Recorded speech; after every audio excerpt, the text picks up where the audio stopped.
Good morning students. Molecular basis of inheritance के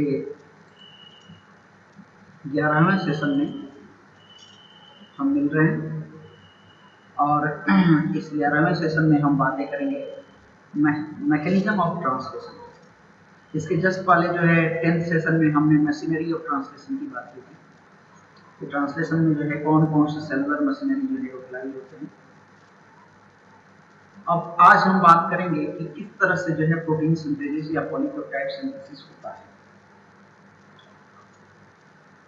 तो start करने के पहले एक बार फिर से हम आपको याद दिला दें कि आप वर्ड बायोलॉजी 95 यूट्यूब चैनल को जो है सब्सक्राइब कीजिए, शेयर कीजिए और बेल आइकन को जो है टच कीजिए, जिससे कि आपको नोटिफिकेशन जो है मिलते रहे समय से, आप अपकमिंग वीडियोज को देखते रहें।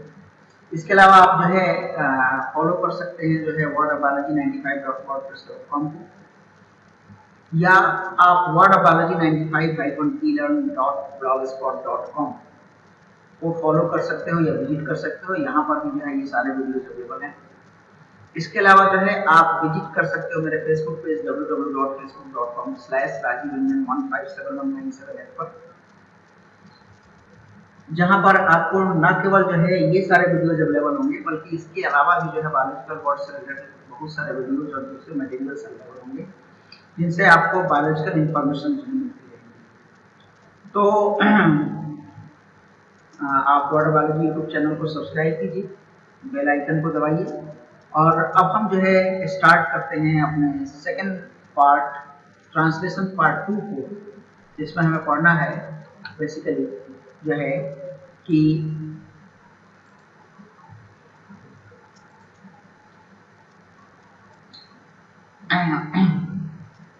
जो मैकेनिज्म ऑफ ट्रांसलेशन क्या होता है। तो मैकेनिज्म ऑफ ट्रांसलेशन को हमें देखना है और इस मैकेनिज्म ऑफ ट्रांसलेशन में जो चीजें हमें देखनी है वो जो है सबसे पहला जो स्टेप है वो है mechanism of translation. Mechanism of translation यानी जो है कैसे जो है जो जेनेटिक कोड है मैसेंजर आरएनए के फॉर्म में, वो कैसे पॉलीपेप्टाइड चेन के फॉर्म में जो कन्वर्ट होता है, कैसे ट्रांसफॉर्म होता है।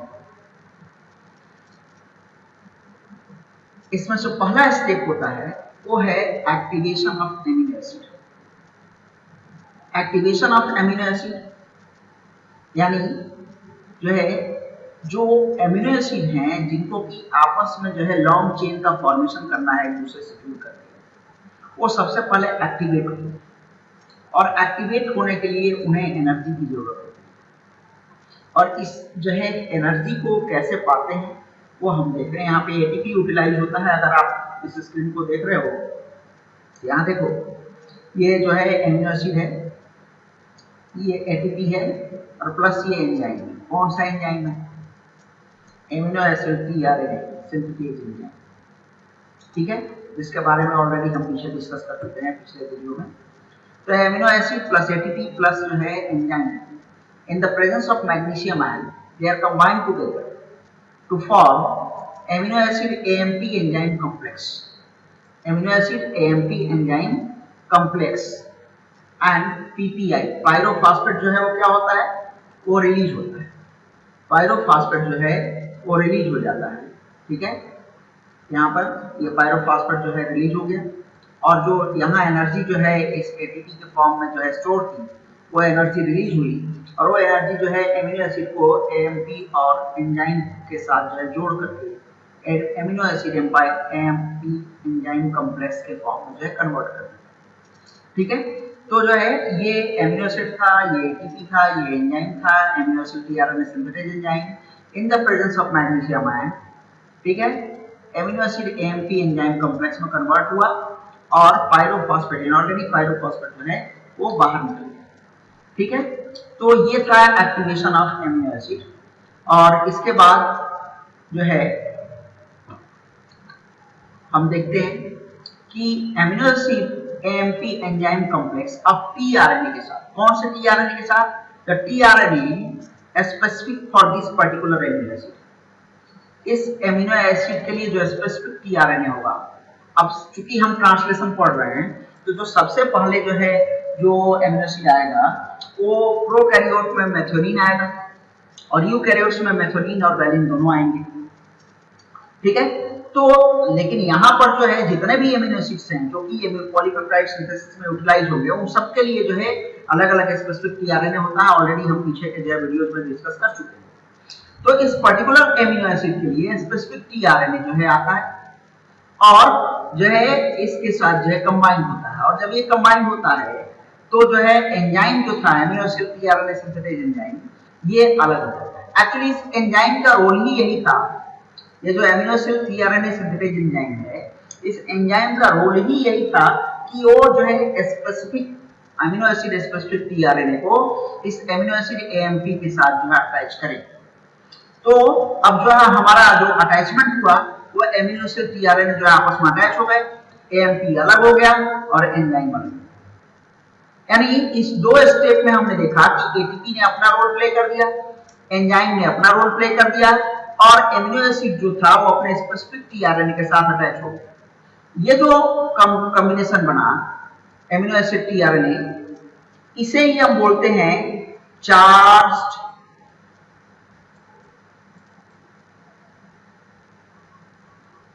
tRNA।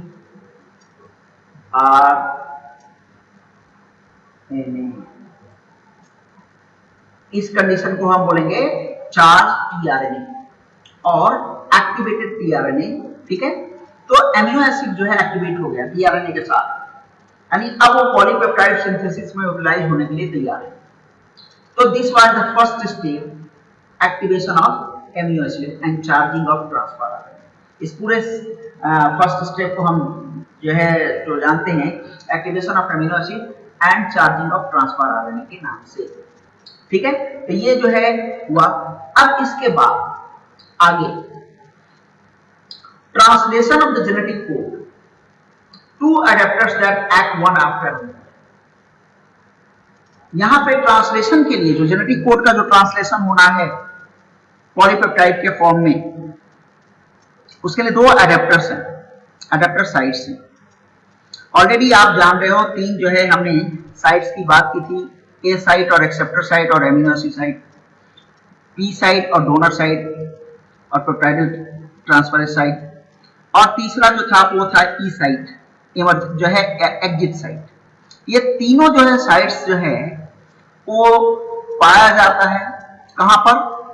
राइबोसोम में पाया जाता है। ठीक है, अब यहां देखो जरा क्या होगा। सबसे पहले तो जो है ये देखो यहां, ये जो है हमारा tRNA है और इस tRNA के साथ ये हमारा एमिनो एसिड है। सपोज दैट ये जो है यहाँ पे जो एमिनो एसिड दिखा रहा है, ये जो एमिनो एसिड दिखा रहा है ये ट्रिप्टोफैन है और ये जो है tRNA ट्रांसफर RNA। ठीक है, और ये जो पूरा का पूरा जो है दिखाई दे रहा है ये जो है सिंथेटेज एंजाइम है, amino acid tRNA synthetase enzyme. In the presence of, अब यहाँ पे जो है उसी सीक्वेंस को, जो चीजें हमने पीछे पढ़ी थी उसी को यहाँ पे डायग्राम के रूप में दिखाया जा रहा है। इसको समझने की कोशिश करो, तब हम AP और जो है ई साइट की ओर जो है मूव करेंगे। ठीक है, तो यहाँ पर देखो ये ट्रिप्टोफैन है, ये जो है tRNA है और ATP आया, ATP जो है AMP में कन्वर्ट कर गया और जो है पायरोफॉस्फेट में कन्वर्ट कर गया। यहाँ ATP से जो एनर्जी रिलीज हुई, ये एनर्जी जो है यूटिलाइज हो गई इस बॉन्ड को एस्टेब्लिश करने में, जिस बॉन्ड के थ्रू जो है ट्रिप्टोफैन tRNA के जो है साथ जो है एमिनो एसिड एक्सेप्टर साइट के साथ आर्म के साथ जो है अटैच होता है। तो ये दोनों अटैच हो गए। ठीक है, अब जो है ये हमारा जो बना ये जो है चार्ज tRNA है और ये चार्ज tRNA मैसेंजर RNA के पास गया और मैसेंजर RNA के पास जब जाता है तो मैसेंजर tRNA का जो एंटीकोडॉन ग्रुप है ये जो है मैसेंजर RNA के जो है कोडॉन के साथ अटैच होता है। अब ध्यान दो, मैसेंजर RNA का जो कोडॉन है उसके सामने वही जो है ट्रांसफर RNA आता है जो उसका कंप्लीमेंट्री एंटीकोडॉन को बियर करता है और उसके पर्टिकुलर एमिनो एसिड को जो है बियर करके लेके आ रहा है। ठीक है, तो ये इस तरह से जो है यहाँ पे पहले एमिनो एसिड ट्रांसफर आरएनए के साथ अटैच हुआ और ट्रांसफर आरएनए जो है पर्टिकुलर कोडॉन अपने एंटी कोडॉन के साथ जो है मैसेंजर आरएनए के कोडॉन के साथ जो है फिक्स हो गया। तो यहां तक तो अभी हमने देखा जो है किस तरह से ट्रांसफर आरएनए एमिनो एसिड को लेकर के आ रहा है। ठीक है, अब जरा देखो यहां पे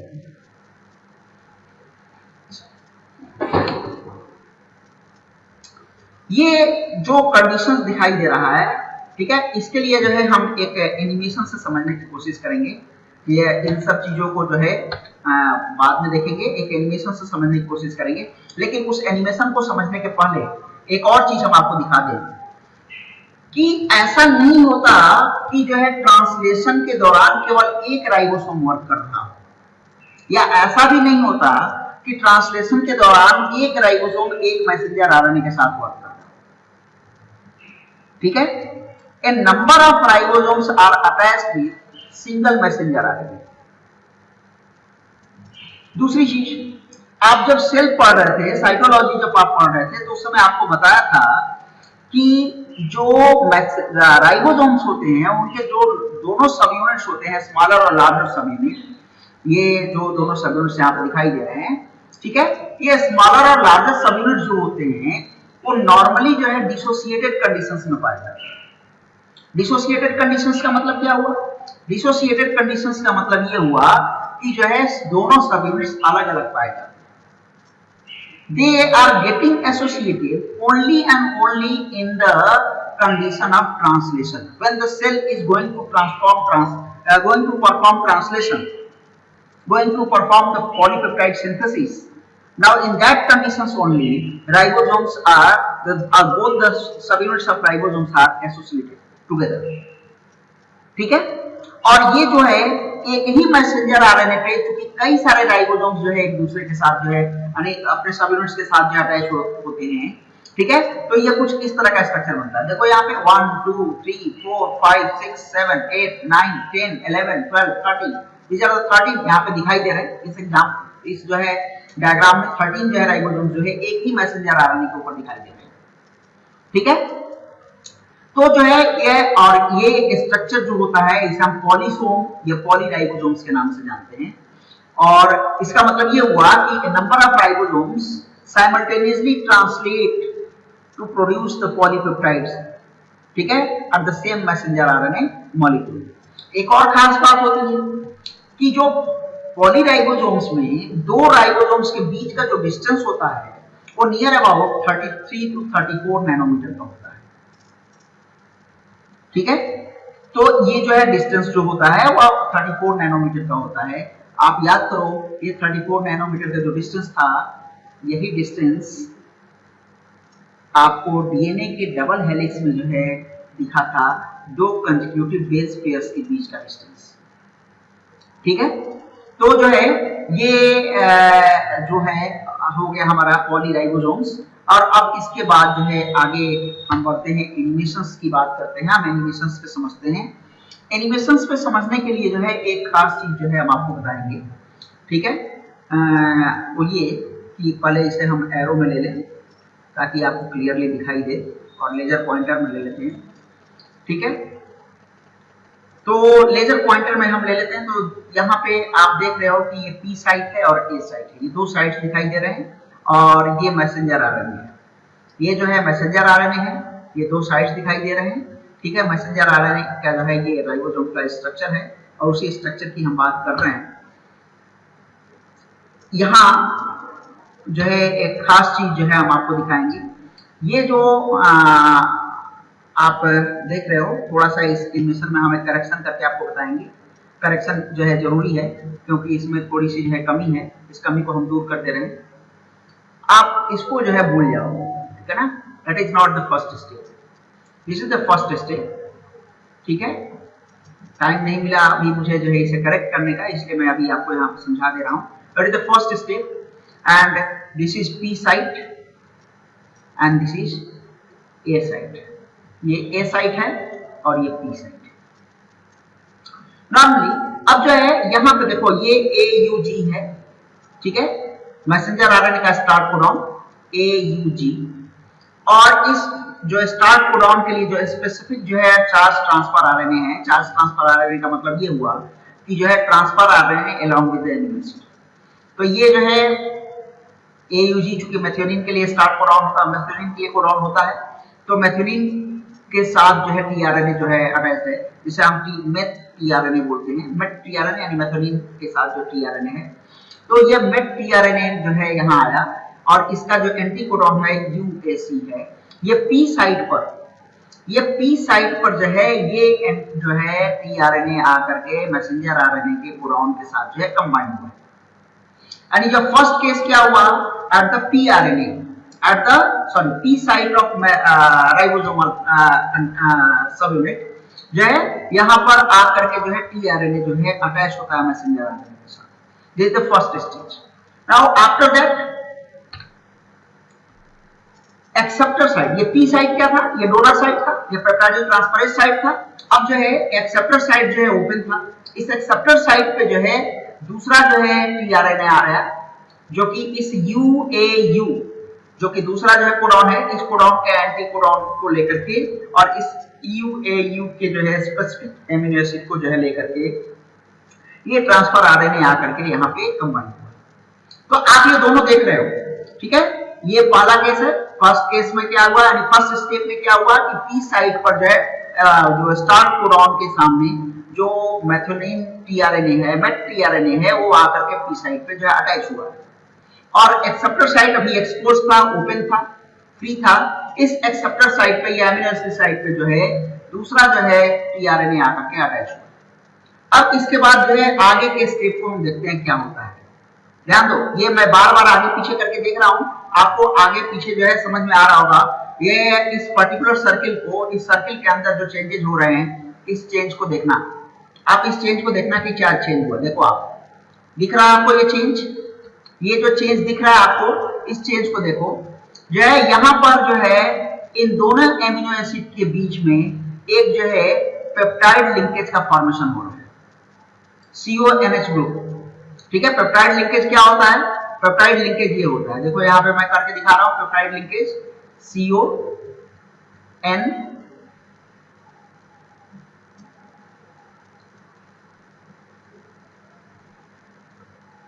ये CONH, this is the peptide linkage.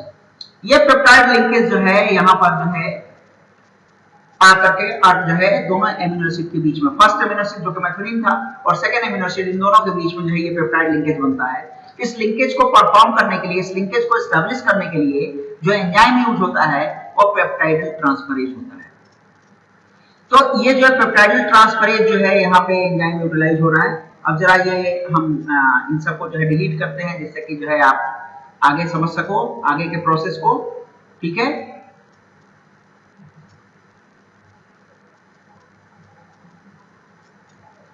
और आगे के प्रोसेस को जो है समझने के लिए एक बार फिर से हम, ये आपको कंफ्यूज करेगा तो इसको तो हम कर दें।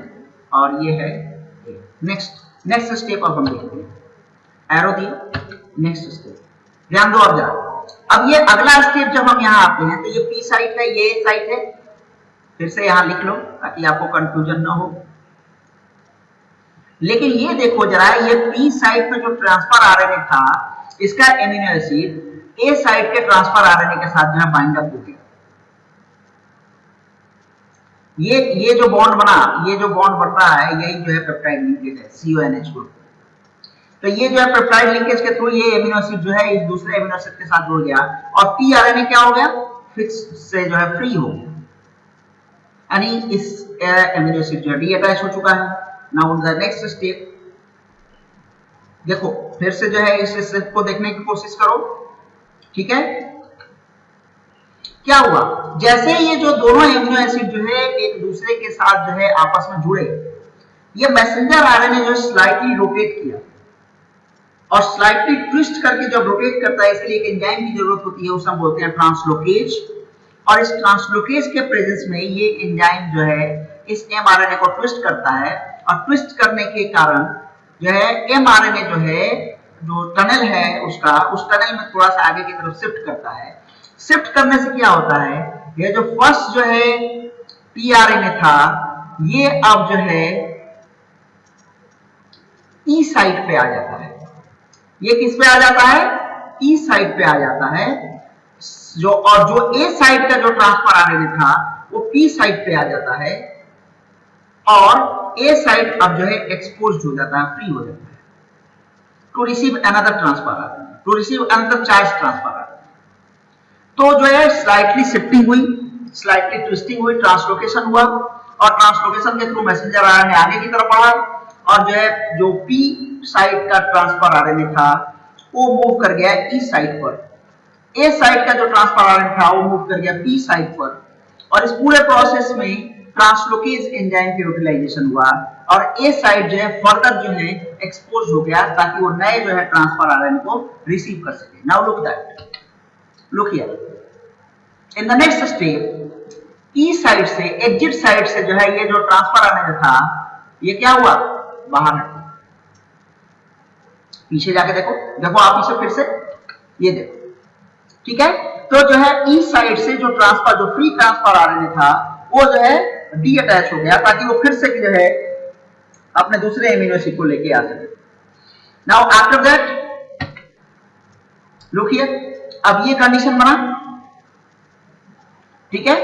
अब ये जो है हमारा पी साइट है और ये जो है ए साइट है। अब जो है आगे ए साइट पे क्या होगा? देखो ए साइट पर जो है अगला एक एमिनो एसिड आ गया। फिर से देखो एक बार, फिर से हम रिपीट कर रहे हैं इसे। देखो ए साइट पे जो है अगला एमिनो एसिड आ गया ट्रांसफर आरएनए के साथ और वो ट्रांसफर आरएनए जो है ए साइट के साथ जो है अटैच हो गया। अब इसके बाद क्या होता है? ये जो हमारा डाइपेप्टाइड बना हुआ है, यानी एक एमिनो एसिड ये और दूसरा एमिनो एसिड ये डाइपेप्टाइड है। इस डाइपेप्टाइड के साथ ये तीसरे एमिनो एसिड का पेप्टाइड लिंकेज होता है। ये लुक हियर, ये तीसरे एमिनो एसिड का जो है पेप्टाइड लिंकेज होता है और ये तीनों एमिनो एसिड जो है एक दूसरे के साथ जुड़ जाएंगे। तीनों एमिनो एसिड एक दूसरे के साथ जुड़ गए। अब जो फिर से जो पी साइट वाला जो ट्रांसफर आरएनए था वो फ्री हो गया, उसने एमिनो एसिड को रिलीज कर दिया और नेक्स्ट कंडीशन में क्या होगा? फिर से मैसेंजर आरएनए ट्रांसलोकेट करेगा। ट्रांसलोकेट करने से जो है फिर से ये फ्री आरएनए जो है ई साइट पे जाएगा और ई साइट से जो है फर्दर जो है ये रिलीव हो जाएगा, ठीक उसी तरह से जैसे यहां पर हो रहा है। और ट्रांसलोकेशन के कारण जो है ए साइट वाला टीआरएनए फिर से पी साइट पे आ जाता है और ए साइट फिर से जो है एक्सपोज हो जाता है एक नए चार्ज ट्रांसफर आरएनए को रिसीव करने के लिए। और इस तरह से ये प्रोसेस लगातार चलता रहता है और नए नए जो है अमीनो एसिड्स आते रहते हैं और वो पुराने पॉलीपेप्टाइड चेन के साथ जो है बॉन्ड पेप्टाइड लिंकेज के थ्रू जो है जुड़ते चले जाते हैं और पेप्टाइड पॉलीपेप्टाइड चेन की जो लेंथ होती है वो इंक्रीज करती चली जाती है, ठीक है। तो ये जो था एक एनिमेशन के थ्रू जो है हमने आपको समझाया कि वास्तव में जो है किस तरह से जो है पॉलीपेप्टाइड सिंथेसिस होता है। अब हम फिर से मैकेनिज्म के एक्सप्लेनेशन पे आ जाते हैं और डिस्क्रिप्शन पे आ जाते हैं कि क्या होता है। ये तो हमने सिर्फ एनिमेशन में देख लिया कि क्या होता है, कैसे होता है, लेकिन इसके पीछे और भी बहुत सारे फैक्टर्स होते हैं।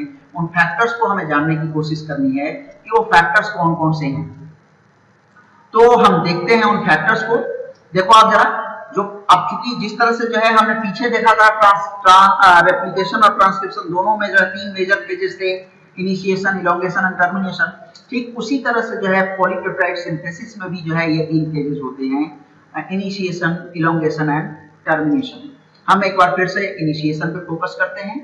इनिशिएशन जो है ये प्रोटीन सिंथेसिस ई कोलाई, जो कि एक प्रोकैरियोटिक जो है सेल हो गया, तो ई कोलाई में जो है 3 इनिशिएशन फैक्टर की जरूरत होती है, IF1, IF2 एंड IF3।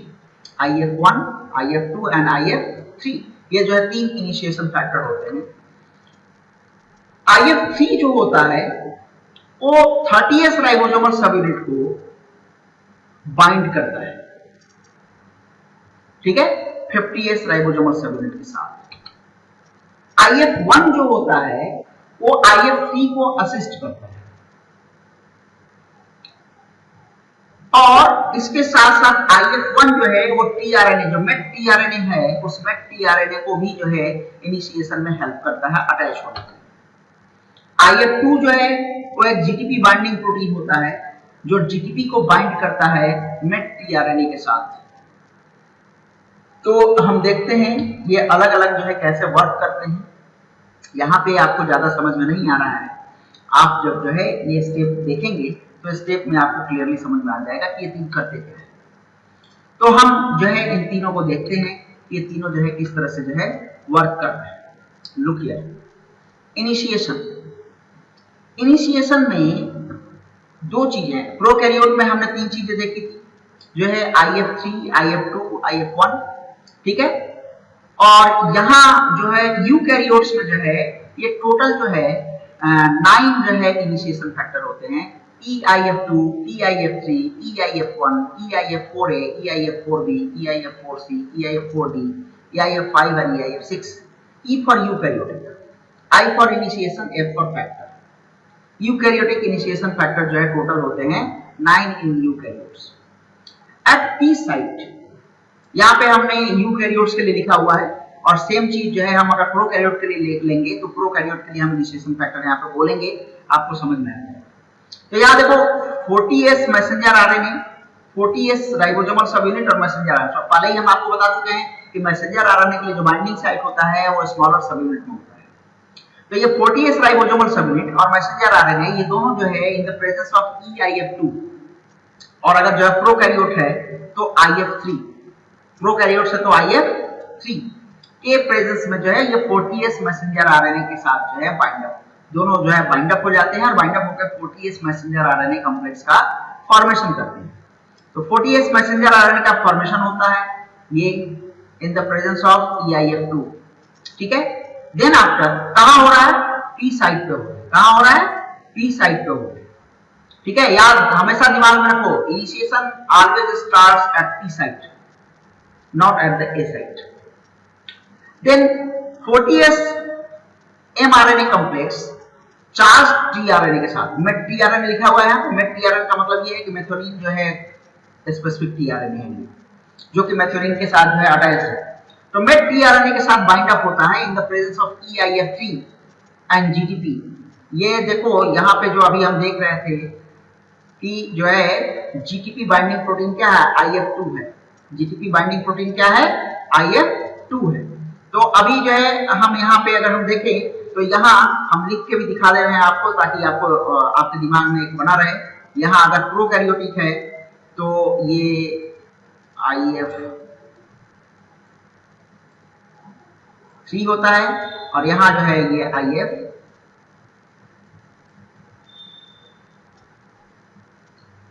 होता है, ठीक है। तो इन the presence of IF2 in prokaryote और in the presence of EIF3 in the eukaryotes, 40S mRNA और tRNA, चार्ज tRNA ये दोनों जुड़ते हैं, 40S mRNA tRNA कॉम्प्लेक्स का फॉर्मेशन करते हैं। और since this process requires energy, so GTP is utilized to provide energy। GTP क्या करता है, एनर्जी प्रोवाइड करता है इस इनिशिएशन के फैक्टर। अब तो अभी हमने क्या देखा, सबसे पहले जो है स्मॉलर सब यूनिट मैसेंजर आरएनए के साथ जुड़ा, फिर स्मॉलर सब यूनिट मैसेंजर आरएनए कॉम्प्लेक्स जो है चार्ज tRNA के साथ जुड़ा, और अगले स्टेज में लार्जर सब यूनिट जुड़ जाएगा। लार्जर सब यूनिट को जोड़ने के लिए 40S mRNA tRNA मेट जो कॉम्प्लेक्स बना पीछे, इसके साथ 60S जो है आकर के अटैच होता है इन the presence of EIF1 and EIF4, और अगर प्रोकैरियोट है तो IF1।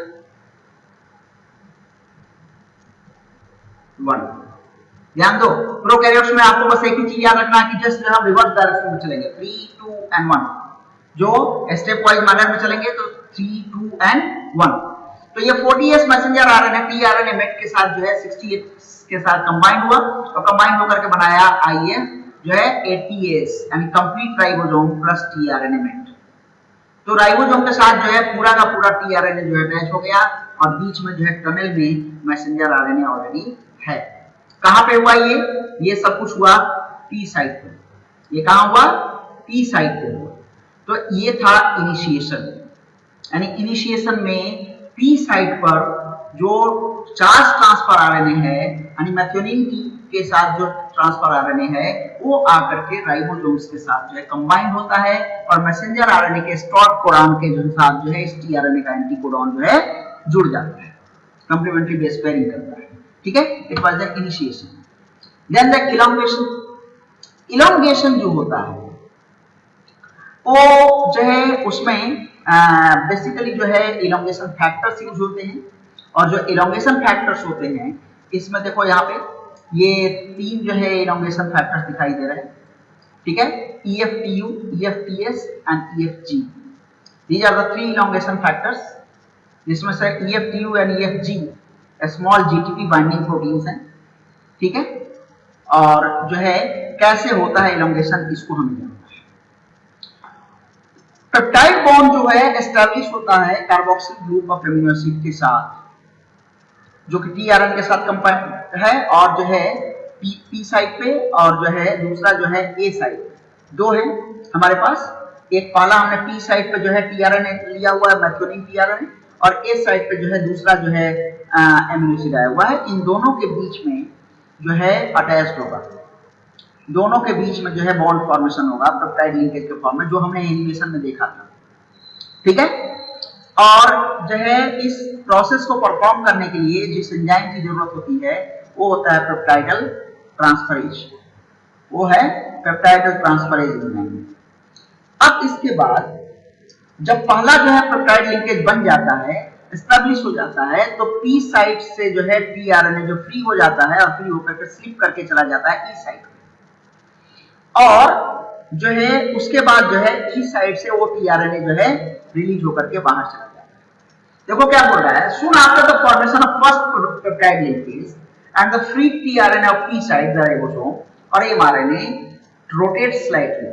mRNA क्या करता है, स्लाइटली रोटेट करता है, जिसे हम ट्रांसलोकेशन कहते हैं, और इस ट्रांसलोकेशन के लिए जीटीपी की जरूरत होती है। ध्यान दो, पहला जीटीपी हमने वहां देखा था जहां पे जो है राइबोसोमल सब यूनिट जो है tRNA के साथ जोड़ रहा था। दूसरा जीटीपी का यूज हम यहाँ देख रहे हैं आरएनए को जो है मैसेंजर आरएनए को ट्रांसलोकेट करने के लिए या ट्विस्ट करने के लिए, ठीक है। और जो है इसके लिए जो है ट्रांसलोकेज की जरूरत होती है, ट्रांसलोकेज एंजाइम होता है, ठीक है, जो कि EFG होता है या EF2, ये यूकैरियोट के लिए है, और EFG जो है ये प्रोकैरियोट के लिए है एंजाइम, ठीक है, ट्रांसलोकेज। और जीटीपी यहाँ यूटिलाइज होगा। जब जो है ये ट्विस्टिंग होती है तो जो ए साइड का कोडॉन है वो पी साइड पे चला जाता है, और ए साइड जो है फ्रीली जो है एक्सपोज हो जाता है नए एमिनो एसिड को जो है रिसीव करने के लिए। एनिमेशन में हम ऑलरेडी देख चुके हैं, ठीक है। और ट्रांसलोकेज को जो है एक दूसरा फैक्टर है, इलोंगेशन फैक्टर जो है, जो कि EFTU होता है या EFTS होता है प्रोकैरियोट में, और यूकैरियोट में जो है ये EEF1 होता है। ये जो है क्या करता है, रिप्लेस कर देता है। अब इलोंगेशन होता है, यानी एक दूसरा एमिनो एसिड आएगा ए साइड पे, और P साइड और A साइड के बीच में जो है एक पेप्टाइड लिंकेज जो है बनेगा, ठीक है। यहां पर भी जो है एक जो है क्या होगा, जो प्रोसेस होगा, इस प्रोसेस में जो है पेप्टाइडल ट्रांसफरेज जो है एंजाइम जो है यूटिलाइज होगा, ठीक है। और इस तरह से जो है दो एमिनो एसिड के बीच में पेप्टाइड लिंकेज को बनाने के लिए, एक सिंगल पेप्टाइड लिंकेज को बनाने के लिए एक ATP और दो GTP जो है कंबाइन होते हैं। एक ATP molecule and 2 GTP molecule जो है वो यूज होते हैं, वो कंज्यूम होते हैं, ठीक है। तो पॉलीपेप्टाइड सिंथेसिस के लिए पेप्टाइड लिंकेज जो होता है वो एक एनर्जी कंज्यूमिंग प्रोसेस है, जिसमें एक पेप्टाइड लिंकेज के लिए एक ATP और 2 GTP मॉलिक्यूल जो है वो यूज हो रहे हैं। नाउ देन टर्मिनेशन, जैसे ही जो है mRNA के ए साइट पर कोई स्टार्ट कोडॉन जो है पहुंचता है, ठीक है, चाहे वो UAA हो, UAG हो या UGA हो, तो जो है इसके लिए कोई स्पेसिफिक tRNA नहीं होता। तो जब कोई स्पेसिफिक tRNA नहीं आएगा तो P साइट पे जो tRNA है वो हाइड्रोलाइज हो जाएगा और पॉलीपेप्टाइड जो है रिलीज होकर के अलग हो जाएगा। रिलीज होकर के अलग होने के लिए यहाँ पे एक रिलीज फैक्टर की जरूरत होती है, जो प्रोकैरियोट में होता है RF1 और RF2, और यूकैरियोट में होता है ERF1। फाइनली टर्मिनेट होते हैं। tRNA जो है वो जो है हट गया। जो पॉलीपेप्टाइड सिंथेसिस होता है उसमें जो है एक और खास चीज होती है कि जो नए पॉलीपेप्टाइड चेन बन रहा है वो जो है राइबोसोमल सब यूनिट, लार्जर सब यूनिट के ग्रुप के थ्रू होते हुए एंडोप्लाज्मिक रेटिकुलम में जाता है, ताकि जो है वो जो है जो आसपास में जो डिफरेंट हाइड्रोलेज एंजाइम्स हैं उनसे अपने आप को बचा सके और फाइनली जो है एंडोप्लाज्मिक रेटिकुलम में जाकर के स्टोर हो जाता है। मीनवाइल प्रूफ रीडिंग भी चलता रहता है। अगर कहीं कोई गलत जो है पॉलीपेप्टाइड चेन का जो है सीक्वेंस जो है ऐड होता है तो उसको भी जो है करेक्ट किया जाता है। तो ये था हमारा पॉलीपेप्टाइड सिंथेसिस और ट्रांसलेशन। उम्मीद है आपको समझ में आया होगा। अगर कोई जो है इससे रिलेटेड डाउट्स हैं आप जो है लिख करके हमसे पूछ सकते हो। ठीक है, तो आज के लिए बस इतना ही जो है। Thank you.